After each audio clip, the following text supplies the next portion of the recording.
아멘. 큰 소리로 말합시다. 하나님은 살아계시다. 죽고 사는 것은 아무것도 아니다. 아멘. 저는 하나님은 살아계시고 죽고 사는 것은 아무것도 아니라고 믿습니다. 여러분, 기독교는요, 거기에서부터 출발해요. 기독교는요, 죽고 사는 것이 아무것도 아니다. 거기에서부터 출발하는 것을 기억하시기 바라요. 왜냐? 예수님이 부활하셨기 때문에. 오늘 우리가 읽은 성경 가운데 예수님이 죽음의 자리에서 사흘 만에 부활하셨다. 성경이 분명히 그 말을 하고 있습니다. 그리고 주님이 부활 승천하셨다. 이 말씀 때문에 사람들이 웃습니다. 이건 뭐 설화지, 이건 이야기지. 무슨 구름을 타고 올라가느냐, 무슨 구름 속으로 사라지느냐. 그래, 구름 뒤져봐라. 거기 예수님 계시니? 구름 뒤져봐라. 거기 천국이 있냐? 이렇게 말을 하지요. 여러분, 여기에서 말하는 것은 구름이 그를 가리어 보이지 않게 하더라라고 말하는데요. 실제 눈에 보이는 구름을 의미하기도 하지만 성경에서 말하는 구름은 주로 어떤 걸 상징하냐면 하나님의 임재를 상징합니다. 그래서 예수님이 어디로 가셨다고요?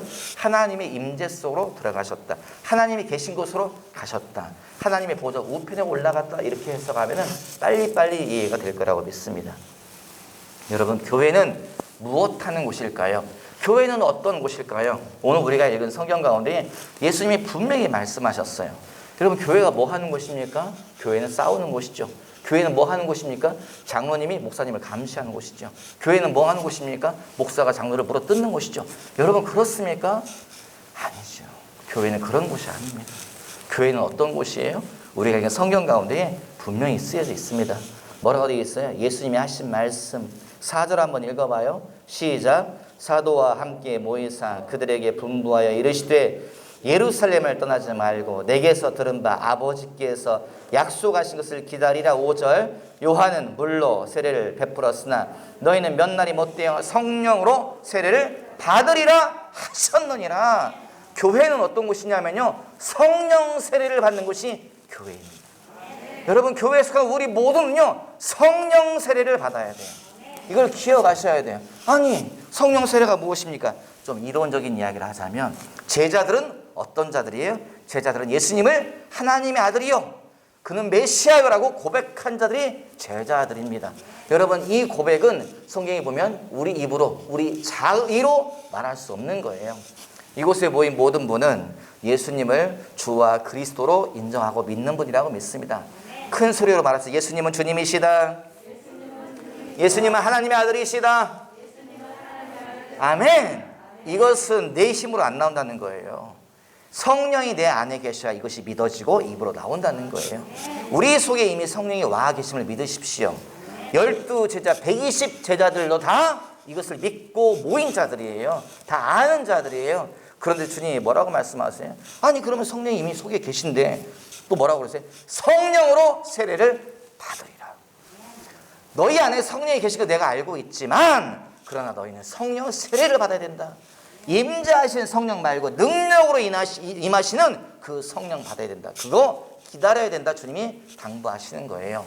여러분, 저는 이곳에 모인 모든 자가 또 저희 교회 전 교인들이 마음속에 성령이 계시다고 믿습니다. 그래서 예수님을 주와 그리스도로 고백하고 하나님의 아들로 고백한다고 믿고요. 그거 절대 놓치면 안 되죠. 하지만 우리가 거기에 멈추면 안 된다는 거예요. 왜요? 예수님의 명령. 창조교회야 거기에 머무르면 안 된다. 너희는 성령 세례 받아야 된다. 주님이 말씀하신 것이라고 저는 믿습니다. 성령 세례가 무엇입니까? 바로 뒤에 2장에 이어지잖아요. 오순절날에 사람들이 마가의 다락방에 모였을 때에 급하고 강한 바람 소리 같은 거, 소리가 바람 소리가 들리고, 그 다음에 무슨 일이 있어요? 들리는 것이 바뀌어요. 소리가 들리더라. 영적인 소리가 들리더라. 그 다음에 보이는 것이 뭘 봐요? 영적인 것이 보이더라. 성령이 불의 혀 같은 것이 각 사람 머리에 임하는 것이 보이더라. 그 다음에 무슨 일이 생겨요? 입이 바뀌더라. 입에서 뭐가 나가요? 다른 말이 나와요. 여태 사람을 비방하고 목사님 비방하고 장로님 물어뜯고 권사님 비방하고 욕하고 그랬던 입이 바뀌어서 뭐가 나가요? 그 입에서 신령한 말, 방언이 나가기 시작. 영적인 말이 나가기 시작하더라. 방언의 내용이 무엇이었다고요? 하나님을 높이는 말, 하나님의 계획을 말하는 이야기가 그들의 입에서 나가기 시작하니까 사람들이 모여와가지고 뭔 소리냐? 아니 이 사람은 군산 사람인데 이 사람은 한국 사람인데 어떻게 영어로 말을 하느냐, 어떻게 스페인어로 말을 하느냐. 이 말의 내용은 뭐예요? 하나님은 존귀한 분이시다, 하나님은 위대한 분이시다, 주님은 이 우주의 창조자이시다. 아니면 이런 이야기를 하는 거냐라고 모든 사람이 놀라워하잖아요. 여러분, 저희가 바뀌어야 됩니다. 이 교회는, 저와 여러분은요, 성령 세례를 받아야 돼요. 불의 세례를 받아야 돼요. 그래야 그게 참 교회가 된다는 거예요. 제가 방장들을 교육시키고 집사님들 모여가지고 권사님들 모여가지고 이렇게 해야 돼요, 저렇게 해야 돼요. 말을 안 들어. 왜 말을 안 들어요? 성령 세례 받지 않으면요, 청년들 제가 어려서부터 키웠잖아요. 보기만 해도 이뻐 죽겠어요. 청년들 볼 때마다 너무 이쁘잖아요. 어려서부터 봤기 때문에요. 정말 그냥 이렇게 안 믿으시겠지만 그냥 제 아들로 생각되어지고 저기 뭐 딸처럼 느껴지고 다 그러네요. 진짜로 그래요. 그래도 이것들이 말을 안 들어. 이놈들이 말을 안 들어요. 왜 말을 안 들어요? 이쁜 건 이쁜 거고 답답한 건 답답한 거예요. 왜 말을 안 들어요? 성령 세례를 받지 않았기 때문에요. 말을 안 해요. 사람은 변하지 않습니다. 사람은 변하지 않더라고요. 교육한다고 변하는 사람은 드물더라고요. 숫자가 적어요. 그런데 우리가 읽은 성경 가운데 12사도가 120 제자가 다 변해버려요. 왜요? 성령 세례를 받으니 모든 것이 바뀌더라. 보는 것이 바뀌더라. 듣는 것이 바뀌더라. 말하는 것이 바뀌더라. 여러분, 우리는 바뀌어야 됩니다. 저와 여러분은 바뀌어야 됩니다. 이 교회는 바뀌어야 돼요. 왜냐? 교회는 원래 성령 세례를 받아야 진짜 교회이기 때문에 그래요. 예수님이 하신 말씀, 너희가 몇 날이 못되어 아버지께서 약속하신 것을 받게 되리니 기다리라, 성령으로 세례를 받으리라. 여러분, 이거 우리가 구해야 됩니다.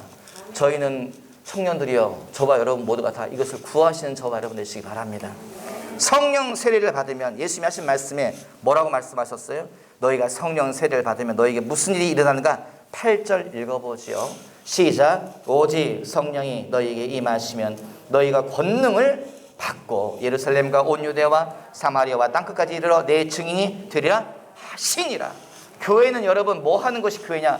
교회는 권능을 받는 것이 교회인 걸 믿으시기 바라요. 여러분, 교회는 권능이 있는 곳이 교회입니다. 그래서 여러분, 진짜 무당 들린 사람, 진짜 무당, 진짜 귀신 들린 사람들은요, 교회에 오려고 하지 않습니다. 교회에 가장 부들부들 떨어요. 진짜 귀신 들린 사람은요, 교회에 왔다가 휙 도망가 버려요. 제가 아는 목사님이 그 얘기 하시더라니까요. 설교 때 여러 번 이야기했잖아요. 그 교회 형이, 어쩌다 본 교회 나온 그 형이 귀신 들렸대요. 근데 무슨 일이 있냐? 절대 교회에 오지 않는다는 거예요. 끌고 교회에 오잖아요. 정말 막 쏜살같이 도망간대요. 교회 앞에까지 끌고 왔는데 도망가버려요. 도망가요. 부들부들 떨다가 확 도망가버려요. 영적 세계는 꼭 만화 같아요. 그분이, 제가 아는 목사님이 도망가는 형을 향해서 예수의 이름으로 서! 했더니 와!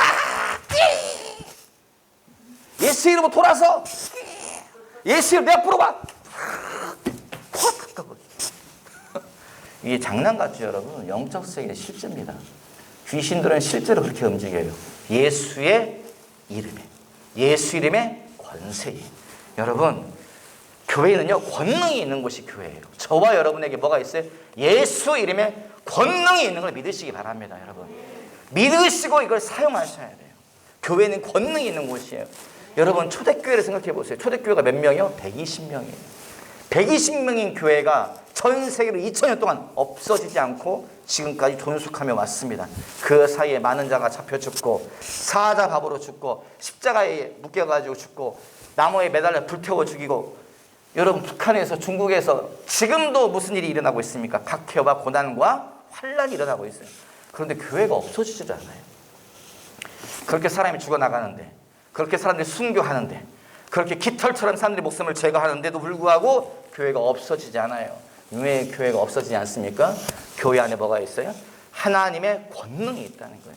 교회는 어떤 곳이냐? 하나님의 권능과 권세를 경험한 자들이 모인 곳이 교회라는 거예요. 그러므로 그래서 맛본 자들은 주의 이름에서 돌이킬 수가 없습니다. 주의 이름을 부정할 수가 없는 거예요. 여러분, 저희는 예수의 이름을 부정하지 않는 저와 여러분이 되었으면 좋겠습니다. 여러분, 예수 다 놓쳐도 예수의 이름 놓치면 안 됩니다. 다 잊어버려도 예수의 이름 잃어버리면 안 됩니다. 여러분, 우리는 주님 따라가고 주님의 권능을 경험하는 저와 여러분 되시기를 예수님의 이름으로 당부드립니다. 이런 이야기가 있습니까? 이런 얘기가 많습니다. 성령의 권능이 임하시면, 성령 세례를 받으면 모든 것이 바뀌더라고요. 뭐가 바뀌어요? 목사가 바뀌더라고요. 어떤 목사가 바뀌어요? 제가 바뀌었지 않습니까? 저는 평범한 목사예요. 저는 평범한 사람입니다. 근데 영적인 일들이 일어나니까 갑자기 뭐가 바뀌어요?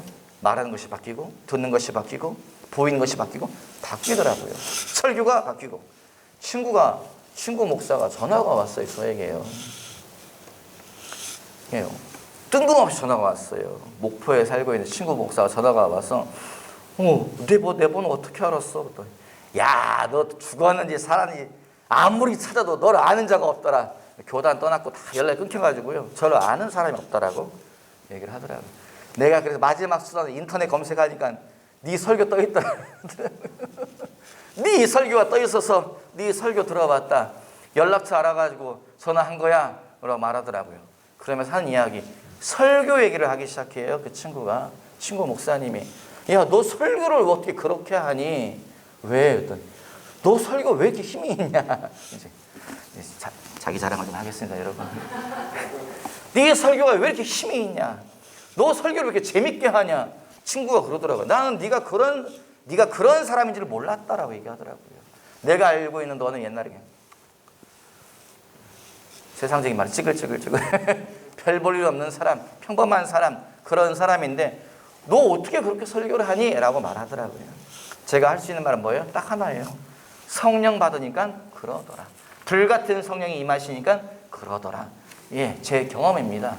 이런 이야기 성경에 있습니까? 성경에 있지요. 어디에 있습니까? 사울 왕 이야기. 그가 아직 청년이었을 때에, 그가 아직 왕이 아니었을 때에 누구 만납니까? 사무엘 선지자 만나잖아요. 사무엘 선지자가 말합니다. 하나님이 너를 선택하셨다. 너는 이스라엘의 왕이 될 것이다. 그리고 성경에 뭐라고 되어 있어요? 그가 사무엘을 떠나 돌이킬 때에 무슨 일이 있어요? 하나님이 그에게 새 마음을 주셨고, 그에게 약속한 모든 징조가, 영적인 징조가 다 일어났으며, 그가 선지자의 무리를 만났을 때에 하나님의 영이 그에게 임하여 그도 선지자의 무리 속에서 예언하니라 라고 되어 있어요. 쉽게 말하면 사울이라고 하는 그 청년에게 하나님의 성령이 임하니 그가 새로운 사람이 되었다. 말하는 것이 바뀌고, 보는 것이 바뀌고, 듣는 것이 바뀌고, 그가 비로소 하나님 나라의 통치자, 하나님 나라의 왕의 역할을 감당할 수 있는 사람으로 변하여졌다. 그 이야기가 성경에 기록되어 있습니다.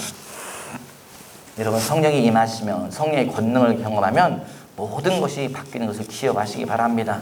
저와 여러분이 이걸 계속 경험했으면 좋겠습니다. 교회는 그런 곳입니다. 교회는 힘이 없는 곳, 교회는 약한 곳, 교회는 무너지는 곳, 교회는 흩어지는 곳, 교회는 싸우는 곳, 그런 것이 아니죠. 교회는 성령 세례 받은 자들의 모임이며, 교회는 하나님의 권능을 경험한 자들이 모이는 곳이 교회인 걸 기억하시기 바라요. 한국교회 안에 유명한 목사님들이 여러 분 계신데, 그 한국교회의 부흥을 일으켰던, 초기의 부흥을 일으켰던 분이 길선주 목사님, 김익두 목사님, 이성봉 목사님, 이런 분들 이야기 쭉 책을 뽑아가지고요, 제가 쭉 읽어봤어요. 그런데 공통적인 것이 있더라고요. 뭐가 있냐? 그들의 인생 가운데 그들이 왜 갑자기 설교가 바뀌었는가? 그들이 왜 갑자기 목회가 바뀌었는가? 왜 그들의 삶이 바뀌었는가? 그들의 삶 가운데에 불같은 성령을 받았다는 거예요. 이성봉 목사님이라고 하는 분이 1937년도에 그분이 그 성결교회 총회 기간에 총회에 참석했는데 잠을 자고 있는데 옆구리에 늑막염인가가 있었다고 하더라고요. 그분이.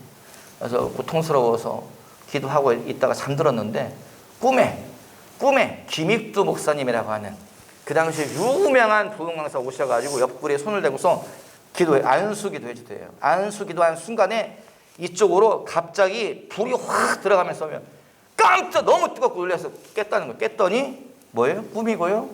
깼더니 늑막염이 다 나와버렸다는 거예요. 깼더니 늑막염이 닿고 끝난 것이 아니라 깼더니 성령의 능력이 당신에게 불같은 성령의 능력이 강하게 임하였다. 그 다음부터 이분이 나가서 안수하고 기도하고 귀신 내쫓고 병자 고치고 그랬다라고 그분 일대기의 책이 쭉 쓰여져 있더라고요. 그분에게 안수했다고 하는, 꿈에 안수했다고 하는 그 김익두 목사님, 그 앞선 선배 목사님에 대해 책을 읽어보니 뭐라고 되어 있냐.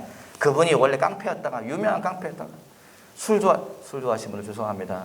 술 너무 좋아하고 맨날, 요즘은 없어진 기생집 맨날 다니고 그랬다고 써 있더라고요. 근데 예수 믿고 내가 이렇게 살면 안 되겠다. 그럼 뭐 하냐? 이분이 그 당시에는 기독교인이 별로 없었으니까 이 동네 살면 내가 계속 술 마시고 내가 계속 기생집 다니고 그러겠구나. 이 사람이 이사 가버렸어요. 어디로 이사 갔는가? 그리스도인들이 많이 살고 있는 동네로 이사를 갔다는 거예요. 이사를 갔어. 이제는 깨끗하게 살아야지 했는데 마음의 결심뿐. 한 달 만에 다시 술집에 가고 한 달 만에 다시 또 기생집 가고 그랬다는 거예요. 내가 이렇게는 안 되겠다.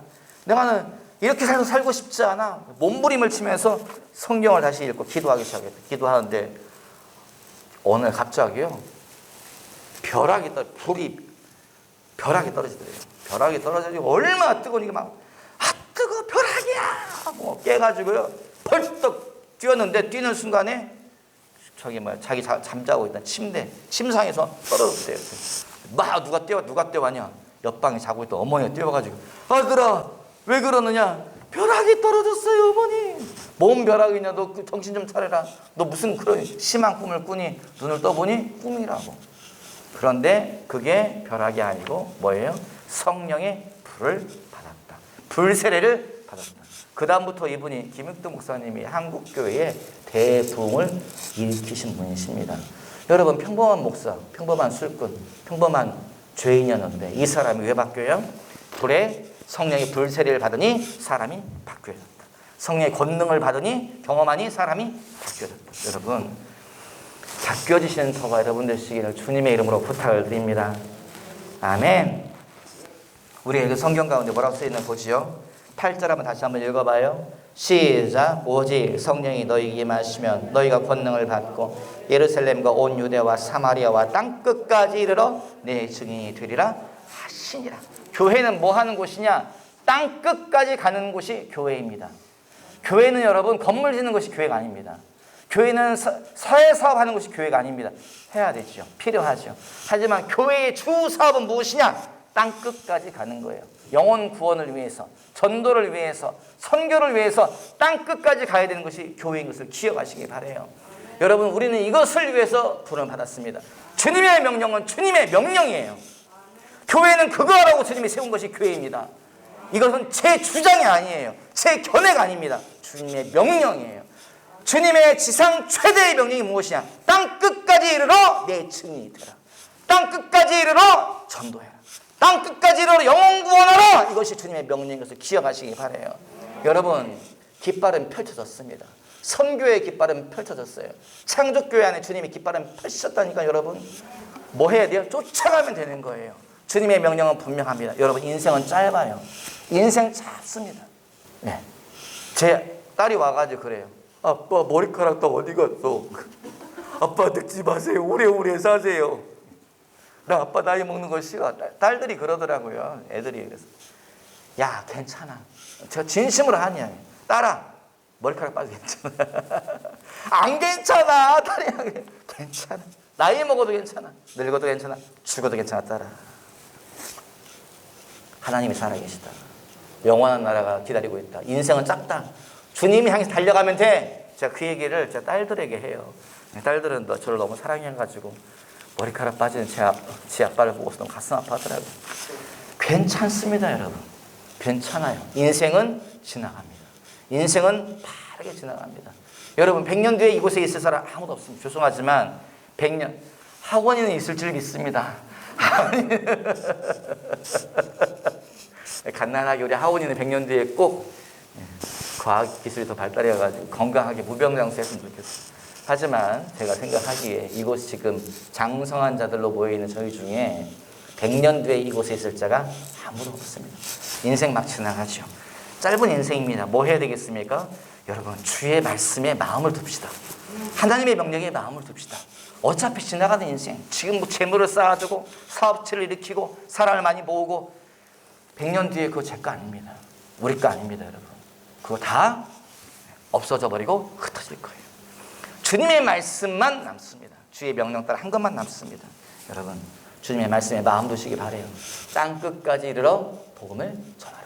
땅 끝까지 이르러 내 증인이 되라.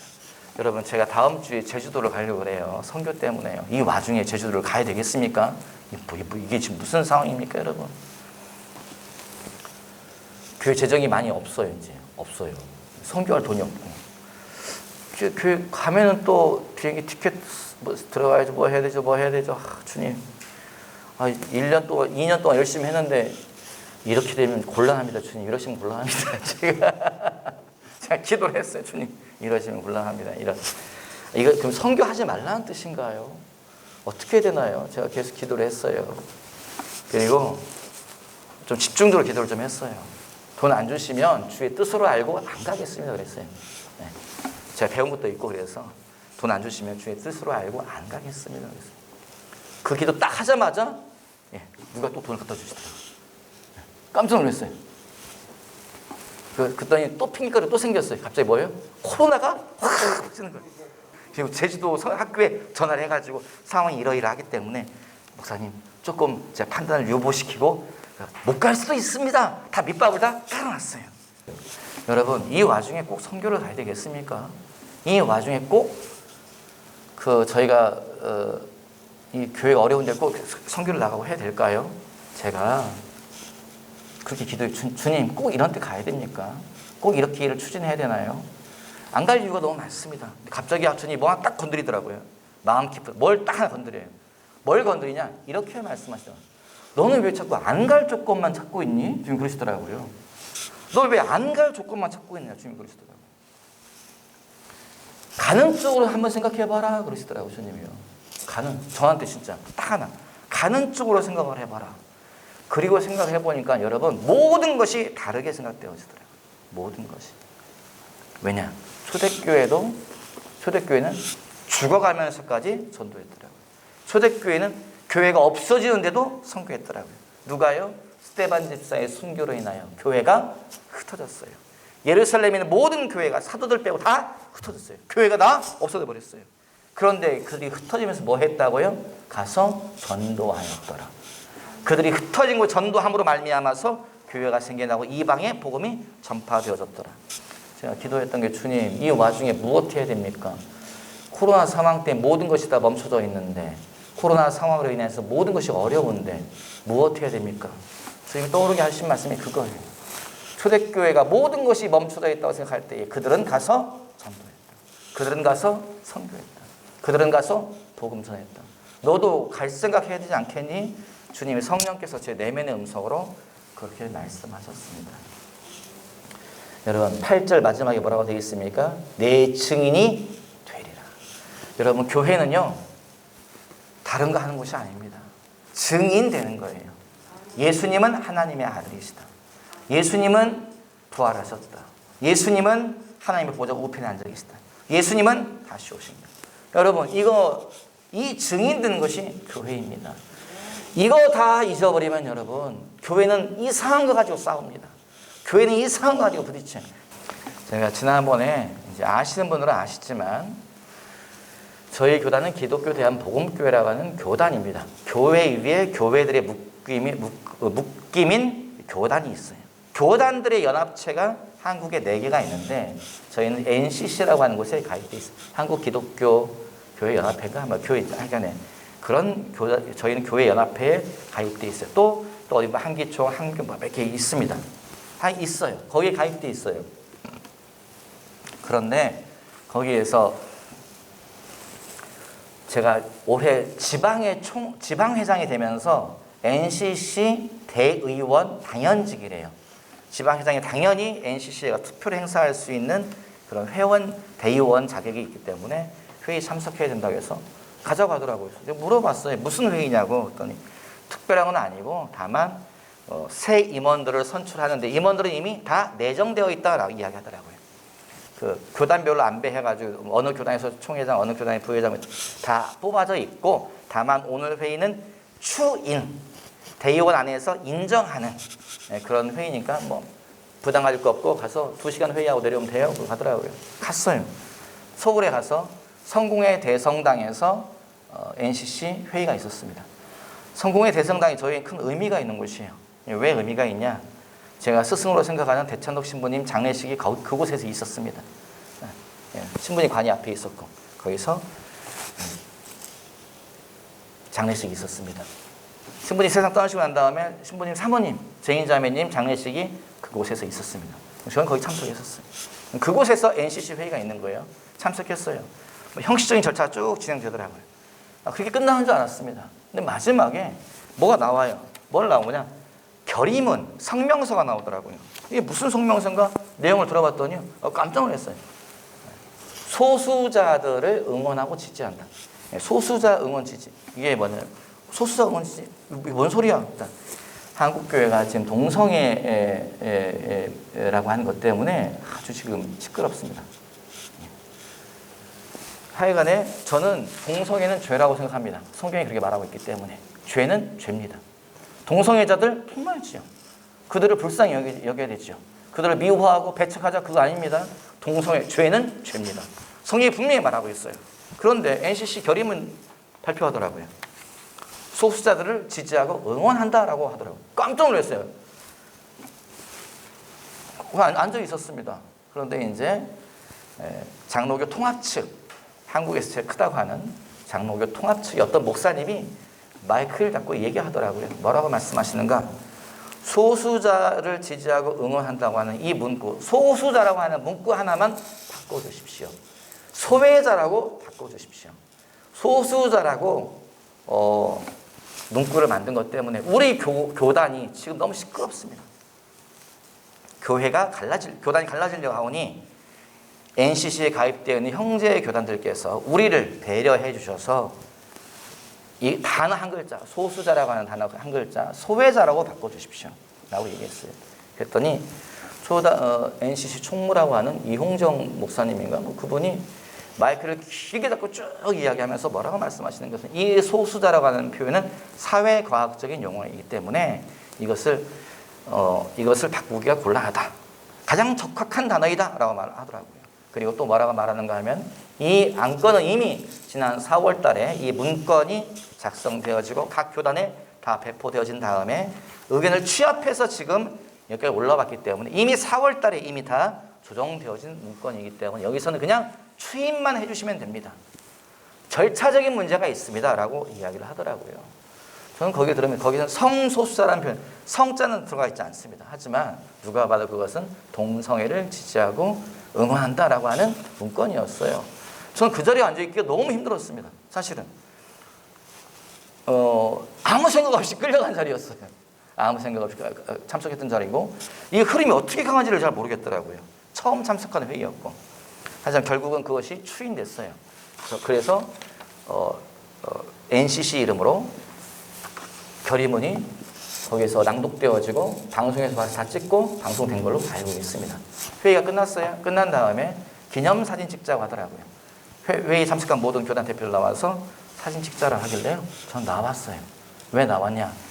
그날 그 회의에 참석한 것만으로도 저는 주님께 큰 책망을 받을 거예요. 그런데 증거까지 남기고 싶지 않더라고요. 사진을 찍어서 내가 그 회의에 참석자라고 하는 증거까지 남기고 싶지 않아가지고 그냥 나왔습니다. 여러분 제가 이 얘기를 왜 길게 할까요? 한국교회가 이상한 쪽으로 가고 있습니다. 한국 목사님들이 이상한 쪽으로 가고 있네요. 이상한 건 이상한 거예요. 죄는 죄입니다. 하나님의 말씀을 바꿀 수는 없어요. 신학자들의 견해가 발표되더라고요. 신학적으로 어쩌고 저쩌고. 여러분 신학자들의 견해와 신학자들의 발표, 교수들의 이야기는요. 10년 뒤에 기억될까요? 20년 뒤에 그것이 기억될까요? 100년 뒤에 그게 남아있겠습니까?